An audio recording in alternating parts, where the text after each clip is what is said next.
వెంటే తరుముతూ ఉంటే అసలు కన్నెత్తి చూసావా నన్ను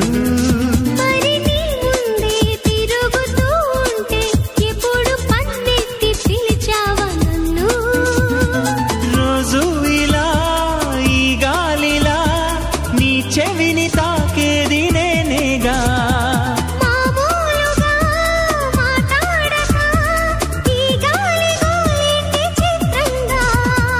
కలుసుకో త్వరగా కలలు నిజమవగా